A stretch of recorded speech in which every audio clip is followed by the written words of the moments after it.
सरोजेंद्र सनातनी में समस्त श्रद्धालु प्रबुद्ध जनों का स्वागत है। हम सुन रहे हैं परम ईश्वर महाअवतार बाबा जी, श्रीयुत लाहिड़ी महाशय और श्री युक्तेश्वर जी की क्रिया योग परंपरा के परमहंस योगानंद जी महाराज की आत्मकथा योगी कथामृत।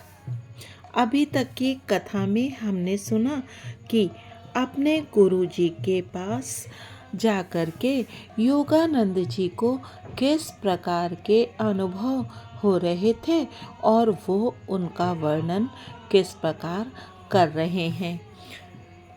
उन्होंने लाहिड़ी महाशय के विषय में बताया था कि जब वो मौन भी रहते थे तब भी मुझ में अगाध ज्ञान का संचार उनके पास होने भर से होता ही रहता था।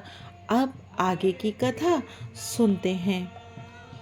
मुझ पर भी श्री युक्तेश्वर जी का प्रभाव ऐसा ही पड़ता था।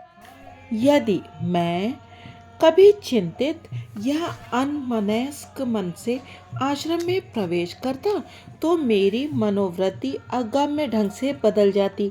अपने गुरु के दर्शन मात्र से ही एक प्रकार की सुखद शांति मुझ में आ जाती। उनके सानिध्य में प्रतिदिन आनंद, शांति और ज्ञान का एक नया अनुभव होता था। मैंने उन्हें कभी माया के किसी आकर्षण से ग्रस्त या लोभ, क्रोध अथवा किसी के प्रति मानवीय अनुरक्ति की भावना में उत्तेजित नहीं देखा। माया का अंधकार धीरे धीरे चुपचाप हमारी ओर बढ़ रहा है। आओ अपने अंतर में अपने घर की ओर भाग चलें। शिष्यों को सावधान करने के लिए इन शब्दों द्वारा गुरुदेव नित्य उन्हें क्रिया योग के अभ्यास की आवश्यकता की याद दिलाते थे। कभी कभी कोई नया शिष्य योगाभ्यास के लिए अपनी योग्यता के बारे में संदेह प्रकट कर देता था। अतीत को भूल जाओ, श्री युक्तेश्वर जी उसे सांत्वना देते हुए कहते। सभी लोगों का बीता हुआ जीवन अनेक कलंकों से कलुषित है। मनुष्य के आचरण का तब तक कोई भरोसा नहीं होता जब तक वह ईश्वर में अधिष्ठित ना हो जाए। भविष्य में सब कुछ सुधर जाएगा यदि तुम अभी से आध्यात्मिक प्रयास शुरू कर दो। गुरुदेव के पास आश्रम में सदा ही बाल शिष्य रहते थे। उनकी बौद्धिक और आध्यात्मिक शिक्षा में गुरुदेव को सदा ही रुचि रहती थी। अपने देह त्याग से थोड़े ही दिन पहले भी उन्होंने 2 6 साल के बच्चे और एक 16 साल के नवयुवक को आश्रमवासी शिष्यों के रूप में स्वीकार किया था। अपने अधीन शिष्यों को वे सावधानी पूर्वक शिक्षा देते थे। शिष्य और शिक्षा जिसमें अनुशासन निहित है, इन दोनों शब्दों का मूल एक ही है और व्यवहारिक स्तर पर दोनों एक दूसरे से संबंधित हैं। आश्रम वासियों को अपने गुरु के प्रति नितांत प्रेम और आदर था। गुरु की हल्की सी ताली पर सभी उत्सुकता से उनके पास दौड़ पड़ते थे। जब कभी वे गंभीर या अंतर्मुख प्रतीत होते तब कोई भी बातचीत करने का साहस न करता। जब उनकी हंसी गूंज उठती तब बच्चे भी उन्हें अपने में से ही एक मानते। श्री युक्तेश्वर जी शायद ही कभी किसी को अपना कोई व्यक्तिगत काम करने को कहते, ना ही वे कभी किसी शिष्य से कोई सेवा स्वीकार करते यदि वह शिष्य स्वयं अपनी खुशी से वह सेवा करने के लिए आगे ना बढ़ा हो। यदि शिष्यगण किसी दिन उनके कपड़े धोने का सौभाग्यपूर्ण काम करना भूल जाते तो वे स्वयं ही उन्हें धो लेते थे। साधारणतया वे स्वामियों के परंपरागत गेरुए कपड़े पहनते थे। घर के अंदर वे बिना फीते के जूते पहनते, जो योगियों की प्रथा के अनुसार व्याघ्र चर्म या मृग चर्म से बनाए जाते थे। श्री युक्तेश्वर जी अंग्रेजी, फ्रेंच, बंगाली और हिंदी धारा प्रवाह बोलते थे। उनकी संस्कृत भी अच्छी थी। वे अपने शिष्यों को संस्कृत और अंग्रेजी अपनी स्व आविष्कृत सरल पद्धतियों से बड़े धीरज के साथ सिखाते थे। गुरुदेव को अपने शरीर की अधिक चिंता नहीं थी, परंतु वे उसके प्रति सावधानी अवश्य बरतते थे। वे कहते थे कि ईश्वर शारीरिक और मानसिक स्वस्थता में अच्छी प्रकार अभिव्यक्त होते हैं। किसी बात में अति करना उन्हें पसंद नहीं था। एक शिष्य को जो दीर्घ काल तक उपवास करना चाहता था, मेरे गुरु ने हंसते हुए कहा, कुत्ते को हड्डी क्यों न डाल दी जाए। श्री युक्तेश्वर जी का स्वास्थ्य उत्तम था। मैंने कभी उन्हें अस्वस्थ नहीं देखा। जग प्रथा का मान रखने के लिए वे अपने शिष्यों को यदि वे चाहें तो डॉक्टर के पास जाने देते थे। वे कहते थे, डॉक्टरों को भौतिक पदार्थों के लिए निर्धारित ईश्वरीय नियमों के अनुसार अपना चिकित्सा कार्य करना चाहिए, पर वे मानसिक शक्ति के द्वारा रोग निवारण की पद्धति को श्रेष्ठ मानते थे और प्रायः कहते थे, ज्ञान ही सबसे बड़ा परिष्कारक है। वे अपने शिष्यों से कहते थे, शरीर एक कपटी मित्र है, उसे उतना ही दो जितना जरूरी है, उससे अधिक नहीं। सुख दुख अल्पकालिक होते हैं। जगत के सभी द्वंद्वों को शांतिपूर्वक सहन करो और साथ ही उनके प्रभाव से परे जाने का प्रयास करते रहो। कल्पना ही वह द्वार है जिससे रोग भी प्रवेश करते हैं और रोग निवारण भी। बीमार होने पर भी बीमारी के अस्तित्व में विश्वास मत करो। उपेक्षित अतीत अपने आप भाग जाएगा। अनेक डॉक्टर भी गुरुदेव के शिष्य थे। उनसे गुरुदेव कहते थे, जिन्होंने शरीर विज्ञान का अध्ययन किया है, उन्हें और आगे जाकर आत्मविज्ञान का अनुसंधान करना चाहिए। शरीर की यंत्रावली के पीछे एक सूक्ष्म आध्यात्मिक संरचना छिपी हुई है। श्री युक्तेश्वर जी अपने शिष्यों से पौवार्त्य और पाश्चात्य सद्गुणों का संगम बनने के लिए कहते थे। स्वयं उनकी बाह्य आदतें किसी पाश्चात्य संचालक के समान थीं। उनके अंतर में पौवार्त्य लोगों की आध्यात्मिकता कूट कूट कर भरी हुई थी। वे पश्चिम के प्रगतिशील, युक्तिपूर्ण और आरोग्यपूर्ण तौर तरीकों के प्रशंसक थे, तो पूर्व को शताब्दियों से धन्य करने वाले और उसके चारों ओर आध्यात्मिक तेजोमंडल निर्माण करने वाले धार्मिक आदर्शों के पुजारी भी थे। अनुशासन मेरे लिए कोई नई बात नहीं थी। घर में पिताजी अनुशासन में दृढ़ थे। अनंतदा तो प्रायः निष्ठुर हो ही जाते थे, परंतु श्री युक्तेश्वर जी के प्रशिक्षण को दारुण से लेश मात्र भी कम नहीं कहा जा सकता।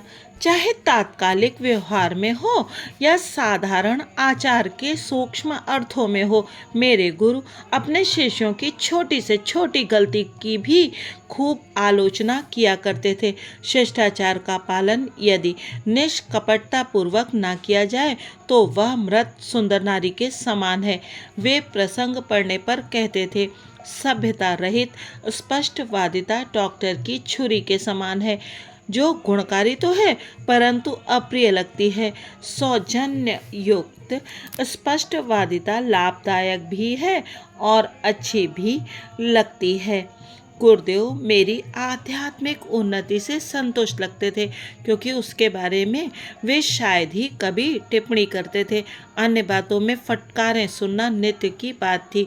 मेरे मुख्य अपराध होते थे अनमनस्कता, बीच बीच में विषणता, शिष्टाचार के कतिपय नियमों का उल्लंघन और कभी कभी अव्यवस्थितता। जरा देखो, तुम्हारे पिता भगवती की कार्यशैली कितनी सुव्यवस्थित और सुसंतुलित है। मेरे गुरु कहा करते थे, श्री रामपुर आश्रम में जब मैं पहली बार आया था, उसके थोड़े ही दिनों बाद लाहड़ी महाशय के इन दो शिष्यों की आपस में भेंट हुई थी। पिताजी और गुरुदेव एक दूसरे के प्रशंसक थे। दोनों ने ही मजबूत आध्यात्मिकता की नींव पर अपने सुंदर आध्यात्मिक जीवन का निर्माण किया था, जिसका युग युगांतर में भी लय नहीं हो सकता। मैंने अपने बचपन के एक अल्पकालिक शिक्षक से कई गलत शिक्षाएं ग्रहण कर ली थी। उन्होंने मुझे बताया था कि एक शिष्य को सांसारिक कर्तव्यों को पूरा करने के लिए अति कष्ट करने की आवश्यकता नहीं।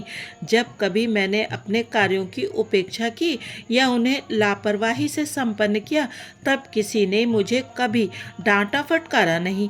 ऐसी शिक्षा को आत्मसात करना मानव स्वभाव को बड़ा सरल लगता है, किंतु गुरुदेव के कठोर अनुशासन में मैं शीघ्र ही उत्तरदायित्वहीनता की सुखद भ्रांतियों से जाग गया। जो लोग इस जगत के लिए अत्यधिक श्रेष्ठ हैं, वे पहले ही किसी अन्य जगत की शोभा बढ़ा रहे हैं।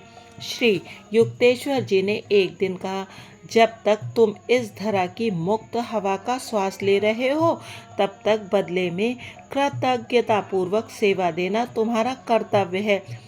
जो समाधि की श्वास रहित अवस्था में प्रतिष्ठित हो गया हो, केवल वही जगत के कर्तव्यों से मुक्त है। उन्होंने रुक्षता से आगे कहा, जब तुम उस अंतिम पूर्णता की अवस्था में पहुंच जाओगे, तब मैं तुम्हें उस बारे में सूचित करने में चूकूंगा नहीं। मेरे गुरु को किसी प्रकार की घूस से वश में नहीं किया जा सकता था, प्रेम से भी नहीं। मेरी तरह ही जिसने भी स्वेच्छा से उनका शिष्य बनना स्वीकार कर लिया था, उसके प्रति वे कभी किसी प्रकार की नरमी नहीं दिखाते थे। गुरुदेव और मैं, चाहे उनके शिष्यों से घिरे हों या अपरिचित लोगों से, या केवल हम दोनों ही साथ साथ हों, वे सदा ही अपनी बात स्पष्ट शब्दों में कहते और तीव्र फटकार भी लगाते। थोड़ा सा भी अवधान या थोड़ी सी भी असंगति होने पर उनकी डांट फटकार से बचना असंभव था। अहम भाव पर बार बार चोट करने वाले इस व्यवहार को सहन करना अत्यंत कठिन था, परंतु मैंने भी अपनी प्रत्येक मानसिक ऐंठन को श्री युक्तेश्वर जी के द्वारा सीधी करा लेने का अटल प्रण कर लिया था। इस विराट परिवर्तन को लाने के अथक परिश्रम में जब वे लगे हुए थे, तब अनेक बार मैं उनके अनुशासन रूपी हथौड़े के प्रहार से तिल मिला उठता था। तुम्हें यदि मेरी बातें अच्छी ना लगती हों, तो तुम कभी भी यहाँ से चले जाने के लिए मुक्त हो। गुरुदेव मुझसे कहते थे, मैं तुमसे तुम्हारी उन्नति के अतिरिक्त और कोई अपेक्षा नहीं रखता। यदि तुम लाभान्वित अनुभव करते हो तो ही यहाँ रहो। मेरे मिथ्याभिमान को तोड़ने वाले जो प्रहार उन्होंने किए, उनके लिए मैं अपरिमित रूप से उनका कृतज्ञ हूँ। कभी कभी मुझे लगता था कि लाक्षणिक तौर पर वे मेरे प्रत्येक रुग्ण दांत को ढूंढ ढूंढ कर उखाड़ते जा रहे हैं। इस प्रकार के कठोर झटकों के बिना अहंकार की जड़ को उखाड़ फेंकना कठिन है।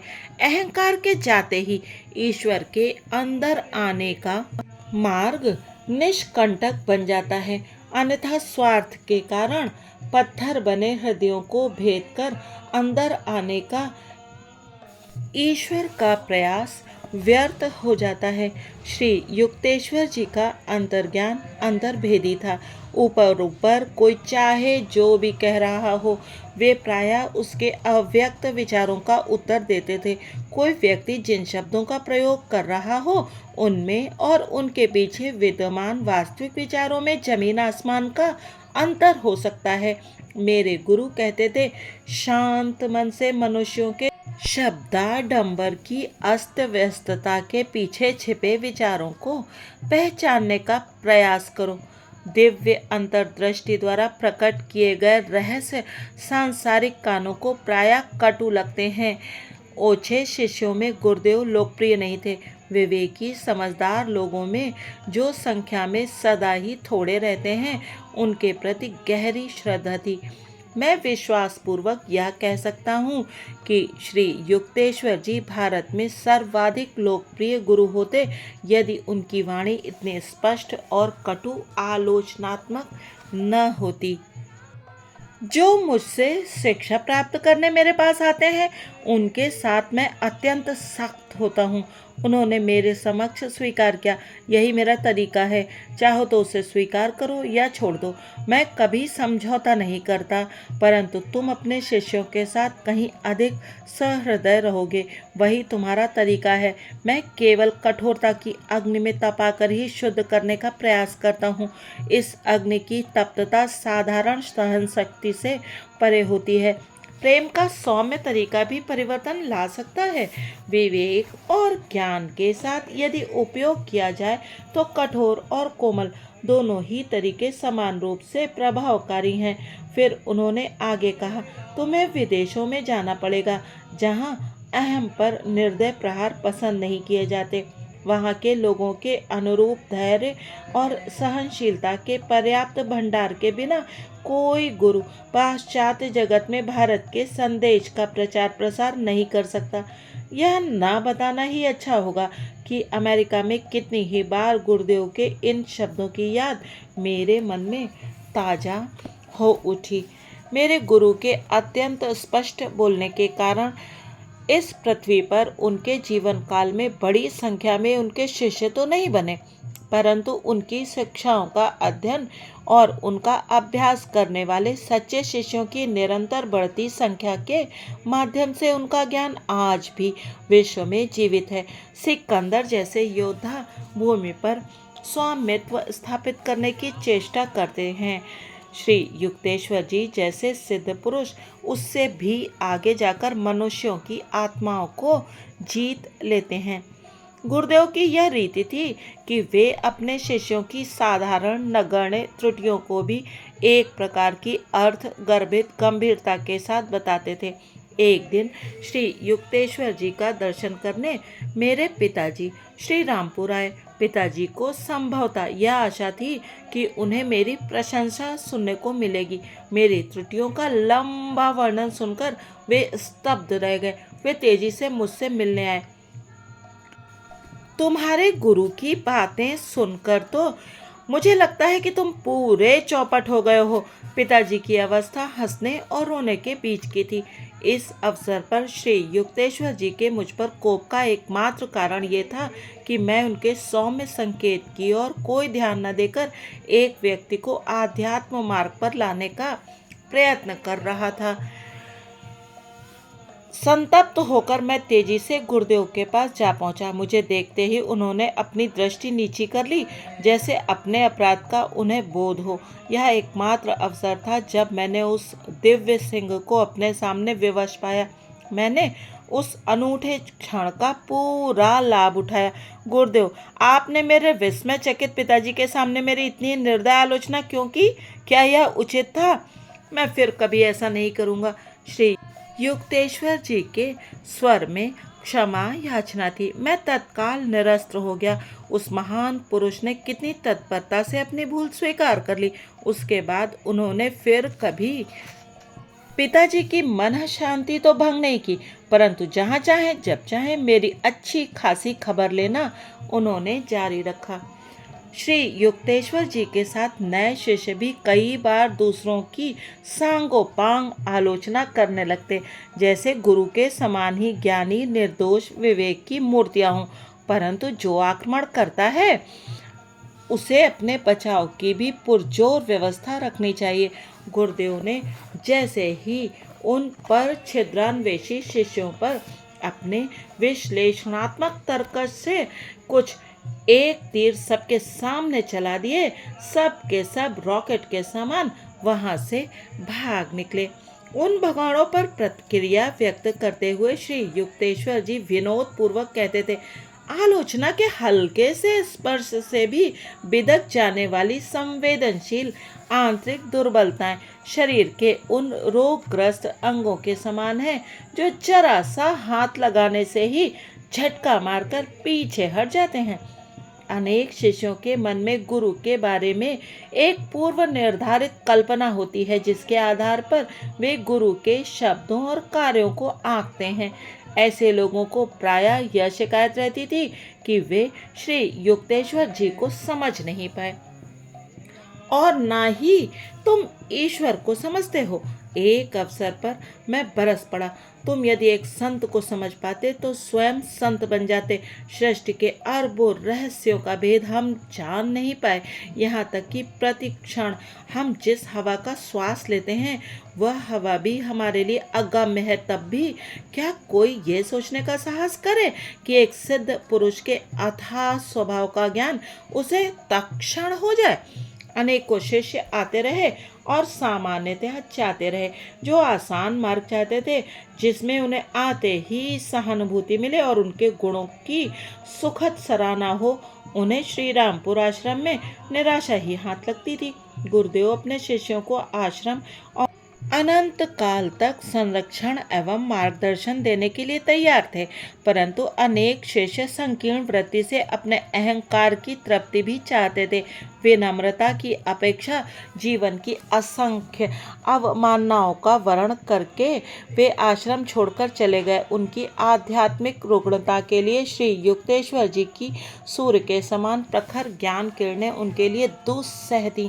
वे अपेक्षाकृत साधारण कोटि के किसी ऐसे गुरु को खोज निकालते जो उन्हें झूठी खुशामदी बातों की छाया प्रदान कर अज्ञान की अशांत निद्रा में सोने देता। गुरुदेव के साथ आरंभ में कुछ महीनों तक मुझे उनकी फटकार का सदा भय लगा रहता था, परंतु शीघ्र ही मेरी समझ में आ गया कि उनकी यह शाब्दिक चीरफाड़ केवल उन्हीं लोगों पर की जाती थी जिन्होंने मेरे समान ही उनके अनुशासन की मांग की थी। यदि कोई मर्माहत शिष्य प्रतिवाद करता तो श्री युक्तेश्वर जी उसका तनिक भी बुरा ना मानते हुए मौन हो जाते थे। उनके शब्दों में कभी भी क्रोध नहीं होता था, बल्कि ज्ञान की अलिप्तता होती थी। गुरुदेव की फटकारों की दिशा कभी आगंतुकों की ओर नहीं होती थी। उनके दोष स्पष्टता प्रकट हो रहे हों तब भी उनके बारे में वे शायद ही कभी कुछ कहते, परंतु जो शिष्य उनसे शिक्षा प्राप्त करना चाहते थे उनके प्रति श्री युक्तेश्वर जी अपना उत्तरदायित्व गंभीरता से लेते थे। वह गुरु सचमुच बड़ा साहसी है जो अहंकार लिप्त मानवता की अशुद्धियों से भरपूर कच्ची धातु को रूपांतरित करने का कार्य हाथ में लेता है। माया में किंग कर्तव्य विमूढ़ हुए संसार में लड़खड़ाते नेत्रहीन लोगों के प्रति करुणा में ही संत का साहस अधिष्ठित होता है। जब मैंने अपने आंतरिक रोष को छोड़ दिया तब मैंने देखा कि मुझे मिलने वाली प्रताड़नाओं में स्पष्ट कमी आई। अत्यंत सूक्ष्म प्रकार से गुरुदेव मेरे प्रति अपेक्षाकृत थोड़े नरम हो गए थे। धीरे धीरे मैंने मानसिक तर्क वितर्क तथा अवचेतन निग्रहों की वह प्रत्येक दीवार ढहा दी जिसके पीछे मानव व्यक्तित्व आड़ लेता है। इसका पुरस्कार मुझे ये मिला कि अपने गुरु के साथ अनायास ही मेरा तालमेल बैठ गया। तभी मैंने जाना कि वे दूसरों पर विश्वास करते हैं, उनका ख्याल रखते हैं और मन ही मन प्रेम करते हैं, परंतु स्नेह का एक शब्द भी कभी उनके मुख से नहीं निकला। भावों को प्रकट करना उनके स्वभाव में नहीं था।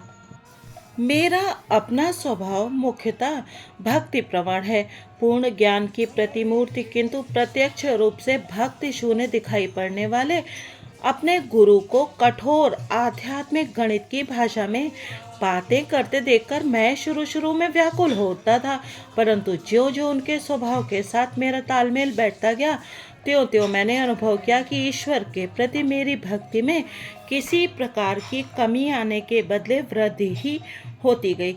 आत्म साक्षात्कारी गुरु अपने विभिन्न शिष्यों का उनकी प्रकृतियों के झुकाव के अनुसार मार्गदर्शन करने में पूर्ण समर्थ होते हैं। श्री युक्तेश्वर जी के साथ मेरा संबंध कुछ ऐसा था कि उसमें शब्दों का प्रयोग बहुत कम होता था और फिर भी आंतरिक स्तर पर धारा प्रवाह संवाद चलता रहता था। प्रायः मैं देखता कि मेरे विचारों पर उनके समर्थन की मूक छाप लग चुकी है, जिससे वाणी का कोई प्रयोजन ही नहीं रहता था। उनके चरणों में चुपचाप बैठा मैं अनुभव करता था कि उनकी असीम कृपा शांतिपूर्वक मेरे सारे अस्तित्व पर वर्षा कर रही है। अपने कॉलेज जीवन के प्रथम वर्ष की ग्रीष्मकालीन छुट्टियों में गुरुदेव के निष्पक्ष न्याय का एक स्पष्ट उदाहरण मुझे देखने को मिला। अपने गुरु के साथ कुछ महीनों तक निरंतर समय बिता पाने के इस अवसर की मैं लंबे समय से प्रतीक्षा कर रहा था। मेरे उत्साहपूर्ण आगमन पर श्री युक्तेश्वर जी प्रसन्न थे। आश्रम का सारा कार्यभार अब तुम्हें संभालना है। तुम्हारा काम होगा अतिथियों का स्वागत करना और अन्य शिष्यों के काम की देखरेख करना। इसके 15 दिन बाद कुमार नाम का पूर्वी बंगाल का एक देहाती लड़का शिक्षा प्राप्त करने के लिए आश्रम में आकर रहने लगा। अत्यंत बुद्धिमान होने के कारण वह शीघ्र ही गुरुदेव का प्रेम पात्र बन गया। किसी अगम्य कारण से इस नए आश्रमवासी के प्रति श्री युक्तेश्वर जी ने अनालोचनात्मक रवैया भी अपनाया हुआ था। कुमार के आश्रम में प्रविष्ट होने के लगभग 1 माह बाद गुरुदेव ने मुझे आदेश दिया, मुकुंद, अब तुम्हारा कार्य कुमार संभालेगा। तुम अपना समय झाड़ू लगाने और खाना बनाने में लगाओ। नेता बनाए जाने से कुमार आश्रम में तानाशाही करने लगा। मूक विद्रोह के रूप में अन्य शिष्य दैनिक परामर्श के लिए मेरे पास ही आते रहे। 3 सप्ताहों तक यही चलता रहा। फिर एक दिन मेरे कानों में कुमार और गुरुदेव के बीच चल रहा यह संवाद पड़ा, मुकुंद के कारण मेरे काम में दिक्कत हो रही है। कुमार कह रहा था, आपने आश्रम की देखभाल का काम मुझे सौंपा है, फिर भी अन्य सभी लोग उसी के पास जाते हैं और उसी का कहना मानते हैं। इसीलिए मैंने उसे रसोई घर का और तुम्हें बैठक खाने का काम दिया है, ताकि तुम्हारी समझ में यह आ सके कि एक योग्य नेता में सेवा करने की इच्छा होती है, अधिकार चलाने की नहीं। श्री युक्तेश्वर जी का कठोर स्वर कुमार के लिए बिल्कुल नया था। तुम्हें मुकुंद का पद चाहिए था, परंतु उसके योग्य बनकर तुम उस पद को संभाल नहीं सके। अब तुम अपने पुराने पद पर रसोइये के सहायक के रूप में काम करो। गर्भहरण की इस घटना के बाद गुरुदेव ने पुनः कुमार के प्रति अस्वाभाविक तुष्टीकरण की नीति अपना ली। आकर्षण का रहस्य कौन समझ सकता है? कुमार में श्री युक्तेश्वर जी को एक सुंदर फव्वारा नजर आ रहा था, परंतु ऐसा फव्वारा जो अपने गुरु भाइयों के लिए फुहारे नहीं छोड़ता था। यह नया लड़का स्पष्टता गुरुदेव को सबसे प्रिय हो गया था, परंतु इससे मैं कभी हतोत्साहित नहीं हुआ। वैयक्तिक स्वभावगत विलक्षणताएं जो सिद्ध पुरुषों में भी होती है, जीवन के चित्र को विविध रंगी बनाती हैं। छोटी छोटी बातों का मेरे मन पर प्रभाव नहीं पड़ता या मेरे स्वभाव में ही नहीं है। मैं श्री युक्तेश्वर जी से बाह्य स्तुति की अपेक्षा कहीं अधिक महान लाभ पाने का आकांक्षी था। एक दिन कुमार ने अकारण ही मुझ पर विष उगल दिया। मैं आहत हुआ। तुम्हारा दिमाग घमंड से फटने की सीमा तक फूल गया है। आगे मैंने एक चेतावनी भी जोड़ दी, जो अंतःप्रेरणा से मुझे लगा कि सच होकर रहेगी। यदि तुमने अपने तौर तरीकों में सुधार नहीं किया तो किसी दिन इस आश्रम से निकाल दिए जाओगे। व्यंग की हंसी हंसते हुए कुमार ने मेरे शब्दों को दोहराते हुए गुरुदेव को सुनाया, जो उसी समय वहां आ पहुंचे थे। डांट पड़ने की पूर्ण आशा करते हुए मैं सकपकाकर एक कोने में खड़ा हो गया। शायद मुकुंद ठीक ही कह रहा है। गुरुदेव के असाधारण रूप से शुष्क शब्द सुनाई दिए। 1 वर्ष बाद कुमार अपने गांव जाने के लिए निकल पड़ा। उसने श्री युक्तेश्वर जी की मौन अस्वीकृत की अवहेलना की, जो कभी अपने शिष्यों के आने जाने के मामलों में अधिकार पूर्वक हस्तक्षेप नहीं करते थे। कुछ महीनों के बाद जब वो लौट कर आया तो उसमें एक प्रकार का दुखद परिवर्तन स्पष्ट दिखाई दे रहा था। तेजस्वी चेहरे का राजसी कुमार अब लुप्त हो गया था। केवल एक साधारण देहाती अब हमारे सामने खड़ा था, जिसने कई बुरी आदतें भी अपना ली थीं। गुरुदेव ने मुझे बुला लिया और भग्न हृदय से मुझसे चर्चा करते रहे कि कुमार, अब आश्रम के संन्यास जीवन के योग्य नहीं रहा। मुकुंद, कल ही कुमार को आश्रम छोड़कर चले जाने के लिए कहने का काम मैं तुम पर छोड़ता हूँ। मैं स्वयं इसे नहीं कर सकता। श्री युक्तेश्वर जी की आंखें भर आईं, परंतु उन्होंने शीघ्र ही स्वयं पर काबू पा लिया। यदि यह लड़का मेरी बात मानता और जाकर अवांछनीय संगत में नहीं पड़ता तो इस हद तक कभी नहीं गिरता। इसने मेरे संरक्षण को ठुकरा दिया है। अभी निर्दय संसार के ही उसका गुरु बने रहने की आवश्यकता है। कुमार के चले जाने से मुझे कोई खुशी नहीं हुई। दुखी अंतःकरण से मैं सोचता रहा कि जिसमें एक सिद्ध पुरुष का प्रेम जीत लेने की शक्ति थी, वह भी कितनी आसानी से संसार के प्रलोभनों में फंस गया। मनुष्य में सुरा और सुंदरी के उपभोग की नैसर्गिक लालसा रहती है। उनका आनंद लेने के लिए किसी सूक्ष्म बोध क्षमता की आवश्यकता नहीं रहती। इंद्रियों की धूर्तता की तुलना सदाबहार करवीर के पौधे के साथ की जा सकती है, जिसके गुलाबी पुष्पों से सुगंध आती रहती है, पर इसके अंग प्रत्यंग में विष भरा होता है। तृप्ति का धाम तो अंतर में स्थित है, जो उस सुख से दीप्तिमान है जिसे हजार बाह दिशाओं में अंधों की तरह ढूंढा जा रहा है। कुमार की तीक्ष्ण बुद्धि की चर्चा करते हुए एक दिन गुरुदेव ने कहा, तीक्ष्ण बुद्धि एक दुधारी तलवार है। इसका उपयोग अच्छे के लिए भी हो सकता है और बुरे के लिए भी। इससे अज्ञान के फोड़े को चीर डाला जा सकता है या अपनी गर्दन को भी काटा जा सकता है। मन को जब यह स्वीकार हो जाता है कि आध्यात्मिक नियम से बचा नहीं जा सकता, तभी बुद्धि उचित मार्ग पर चलती है। आज इस पाठ को यहीं विश्राम देते हैं। अगले भाग में जानेंगे कि श्री युक्तेश्वर जी का स्त्री और पुरुष साधकों के विषय में क्या कथन था। तब तक आप बने रहिएगा सरोजेंद्र सनातनी के साथ और सुनते रहिएगा अमृत समान श्री योगी कथामृत की सुंदर कथा। यदि आप उचित समझें तो कृपया चैनल को सब्सक्राइब कीजिएगा और वीडियो को लाइक और अपने मित्रों के साथ शेयर भी कीजिएगा।